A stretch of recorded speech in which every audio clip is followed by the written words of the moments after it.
ஒரு கோமாளி நடந்துச்சு.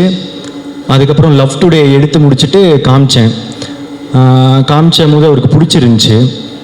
அப்போ நான் சொன்னேன் ரிலீஸ் ஆகலை, இன்னும் ரிலீஸ் ஆகிறதுக்கு முன்னாடியே கேட்டேன் வந்து எனக்கு ஒரு படம் நீங்கள் டைரக்ட் பண்ணுவீங்களா? கொஞ்சம் எனக்கும் கொஞ்சம் நியாயம்லாம் இருக்குது. எனக்கும் தெரியும் அவர் வந்து ஓமை கடவுளை வந்து சூப்பர் ஹிட்டு. அப்போது அவரோட அடுத்த படமும் ஒரு பெரிய பட்ஜெட்லேயோ நல்ல சம்பளம் இந்த இதெல்லாம் ஆசை இருக்கும்னு ஒரு ஃப்ரெண்டாக நானும் வந்து அதை தான் ஆசைப்பட்றேன், அவருக்கு ஒரு பெரிய பட்ஜெட் படம் அதெல்லாம் கிடைக்கணும்னு.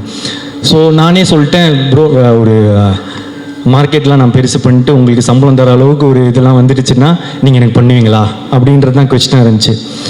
அப்போ சொன்னார், நீ மார்க்கெட் பெருசு பண்ணிட்டு வாடா, நான் பண்ணுறேன் அப்படின்னாரு. அப்புறம் நான் என்ன நினச்சேன், ஒரு கொஞ்சம் வருஷத்தில் கொஞ்சம் படத்தில் இது நடக்கும், அப்போது அஸ்வத்தோடு நம்ம ஒரு படம் பண்ணுவோன்னு. ஆனால் அது ஒரே படத்தில் நடக்க வச்சது நீங்கள் தான். லவ் டுடே முடித்த உடனே அதான் அதுக்கேற்ற ஒரு மார்க்கெட் வந்து உண்டாச்சு. அப்போது எனக்கு சொன்ன மாதிரியே அவரே கால் பண்ணிட்டார்.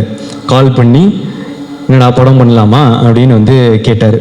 ஸோ இப்போ இதுலேருந்து வந்து ஒரு இந்த டிராகன் நடக்கிறதுக்கு வந்து ஒரு இதுலேருந்து ஒரு 3 ரீசன் இருக்குது.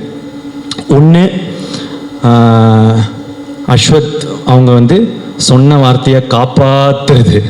அந்த மாதிரி அவர் வந்து சொன்ன வார்த்தையை காப்பாற்றினார். என்னென்னா இது வரைக்கும் அது மட்டும் இல்லை, எனக்கு வந்து அதான் மார்க்கெட் பெருசு பண்ணிட்டு வாடா பண்ணுறேன் அப்படின்னு சொன்ன உடனே அவரே கால் பண்ணாரா, அது ஒரு விஷயம். அடுத்த விஷயம், உனக்கு ஒரு நல்ல படம் பண்ணுறேன் அப்படின்னு சொன்னார், பண்ணார். 3வது விஷயம், உண்மையாக சொன்னார், 100 days படம் ஓடண்டா, நான் அந்த மாதிரி ஒரு படம் பண்ணுறேன்னு. ஸோ சொன்ன வார்த்தையை காப்பாற்றின அஸ்வத்துக்கு தேங்க்ஸ். ஸோ அதனால தான் இந்த ரீசன் இந்த படம் டிராகன் நடந்ததுக்கு ரீசன். இன்னொரு 2வது ரீசன் வந்து அன்றைக்கி ஒரு வச்சனில் ஒரு குருட்டு நம்பிக்கை, நடிச்சா ஹீரோ தான் அப்படின்னு. அதுக்கு ஒரு லாஜிக்கே இல்லை. நினச்சி பார்த்தா இப்போ எப்படி அப்படின்னு நினச்சி தெரியல, அது ஏதோ நடந்துடுச்சு. 3வது வந்து நீங்கள் கொடுத்த அந்த வெற்றி, லவ் டுடேவோட வெற்றி, அந்த வெற்றினால் மட்டுமே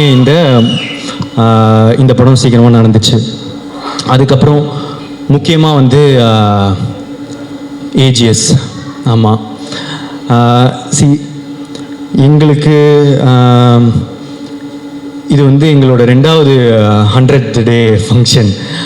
அப்போ இதுலேருந்து எங்கள் ஜேர்னி எவ்வளோ பெருசாக இருந்திருக்கும், எங்களுக்குள்ளே என்ன ரிலேஷன்ஷிப் இருக்கும் அப்படின்றது இப்போ நாங்கள் ஃபீல் பண்ணுறதை தாண்டி உங்களுக்குமே ஃபீல் பண்ண ஆரம்பிச்சிருப்பீங்க. ஏன்னா நான் வந்து இந்த லவ் டுடே பண்ணும்போது இன்னொரு படமும் பண்ணுறோம் அப்படின்னு தான் பேசணும்.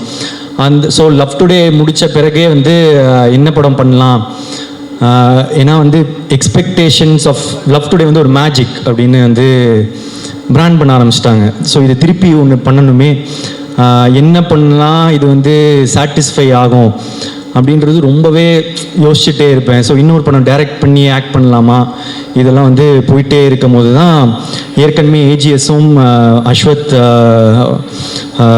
ப்ரோவும் வந்து பேசியிருந்தாங்க, ஒரு படம் பண்ணுறது அவங்களும் பேசியிருந்தாங்க. ஸோ இது கரெக்டாக வந்து ஒரு மாதிரி அமையும்னு சொல்லுவாங்கள்ல, அந்த மாதிரி தான் எனக்கு டிராகன் அமைஞ்சது. ஸோ இந்த ஏஜிஎஸோட இருக்கிற இந்த ஜேர்னி எனக்கு வந்து இன்னும் போயிட்டே இருக்கும்னு நான் நினைக்கிறேன், நம்புகிறேன். Thank you Agoram sir, Ganesh sir, Suresh sir, Archana ma'am, Aishwarya ma'am, Venkat Manickam sir. So it's a sweet journey, எங்களுக்கு இன்னும் தொடர்ந்து பண்ணிகிட்டே தான் இருக்க போகிறோம். அதை தாண்டி இது வந்து என்னோடய 3வது 100th day ஃபங்க்ஷன். ஸோ கோமாளி, லவ் டுடே, அதுக்கப்புறம் dragon, hat-trick. So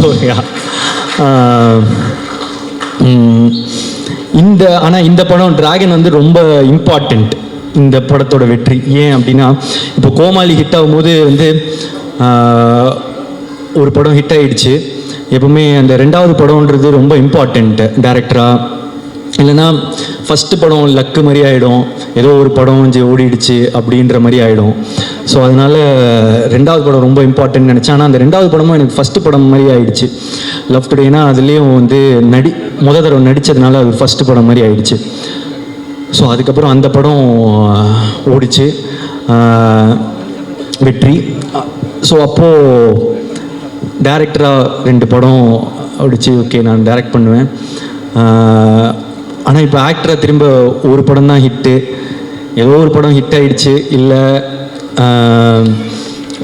one time ஒன்றோ அந்த மாதிரி லக் ஆகிடக்கூடாது அப்படின்றதுக்காக வந்து இப்போ 2வது படம் திருப்பி ஆக்டராக ரொம்ப இம்பார்ட்டண்ட்டு. இன்னொன்று என்னென்னா, சரி நானே டைரக்ட் பண்ணி இவரே எடுத்துட்டாரு, அது பாசிபிள். இன்னொருத்தங்க டைரக்ஷனில் எப்படி நடிப்பாங்க, ஒரு ஆக்டராக தானே இன்னொருத்தர் டைரக்டரில் ஃபுல்லாக நடிக்கணும் அப்படின்றது ரொம்ப இம்பார்ட்டண்ட்டில். ஸோ இதெல்லாம் சேர்ந்து ட்ராகனில் வந்து விழுது. லவ் டுடேயோட எக்ஸ்பெக்டேஷனும் ட்ராகனில் வந்து விழுது. ஸோ இந்த படம் வந்து ரொம்ப இம்பார்ட்டண்ட்டாகவே இருந்துச்சு.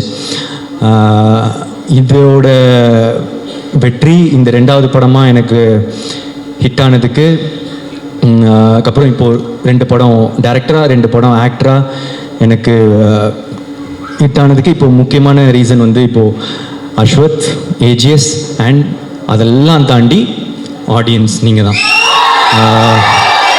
ஆமாம். ஏன் அப்படின்னா,